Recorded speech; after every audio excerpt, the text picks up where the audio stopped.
Bonjour chers frères et sœurs, comment allez-vous? Moi je vais bien. Il y a quelques jours de cela, j'étais en train de prier et puis il y a une idée qui m'a traversé l'esprit, c'était que je devais transformer les sujets de prière en affirmation.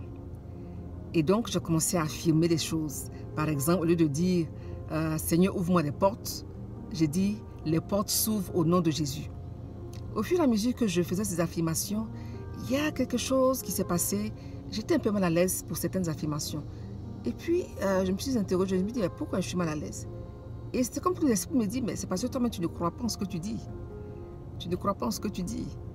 J'ai dit, donc on fait des prières quelquefois auxquelles nous-mêmes, on ne croit pas. Ça, c'est pas normal.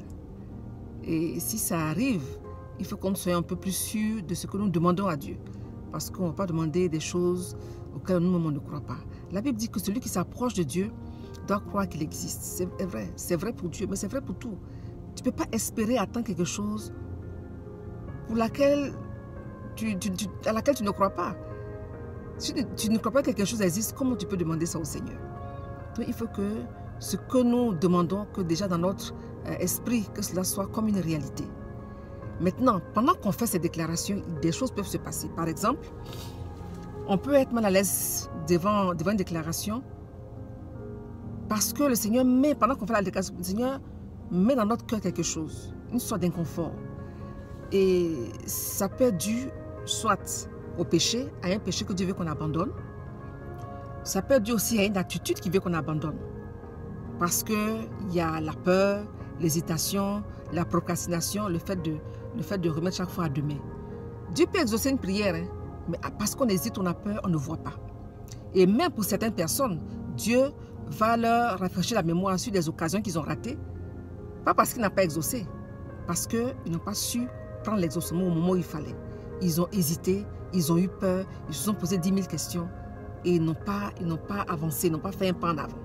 Et puis ils sont dans le même environnement, ils voient que quelqu'un d'autre arrive et puis produit les résultats auxquels eux ils s'attendaient. Pendant qu'ils priaient, ce qu'ils voyaient dans leur prière, où la personne cela s'exprimait dans la façon dont ils voyaient leur prière se concrétiser, ils voient que c'est quelqu'un d'autre qui concrétise cela.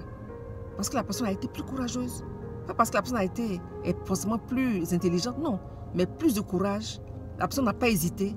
Et puis, les choses se réalisent pour cette personne-là. Alors que nous, on était là avant. On avait même eu des idées avant. Et puis, on n'a pas pu entrer dans la réalisation de nos idées. Dans la réalisation de nos idées. Donc, il est bon qu'on mette une fin aussi à ce genre d'attitude qui nous retarde. La procrastination, la peur. Et puis lorsque on prie, il est important aussi de s'asseoir pour écouter Dieu. C'est vrai qu'on veut voir les choses se réaliser, mais d'abord, il faut s'asseoir pour écouter Dieu sur le sujet qu'on lui a confié. S'asseoir pour écouter. Écouter ce qu'il va nous dire. Parce que la prière, c'est une communication. Malheureusement, nous les chrétiens, souvent, on parle beaucoup, mais on ne prend pas le temps de s'asseoir pour écouter Dieu. Lorsque on écoute le Seigneur et que le Seigneur nous parle, maintenant, il faut obéir.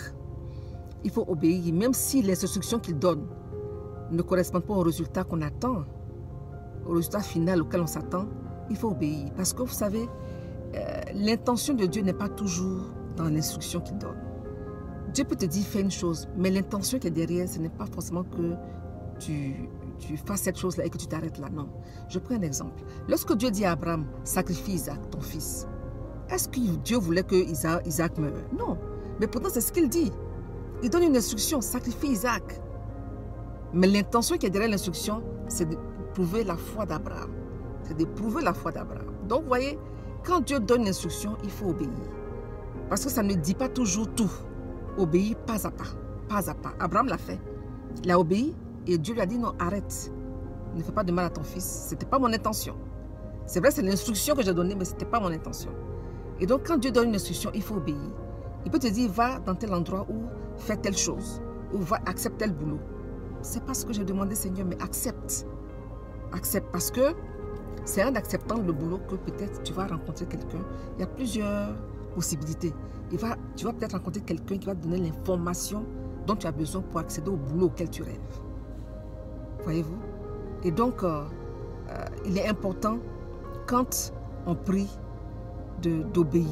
Donc, pour résumer ce que j'ai dit, transformer les sujets de prière en affirmation et pendant qu'on fait ces affirmations, rectifier ce que Dieu veut qu'on rectifie. Ça peut être un péché qu'on doit abandonner. ça peut être une attitude qu'on doit aussi abandonner. Et puis, surtout, obéir à l'instruction du Saint-Esprit, pas à pas, pas à pas. Vraiment, c'est ce que j'avais à partager avec vous aujourd'hui. Que le Seigneur nous bénisse et qu'il nous aide et qu'on puisse avoir des témoignages. Qu'on puisse avoir des témoignages. Soyez bénis. Amen.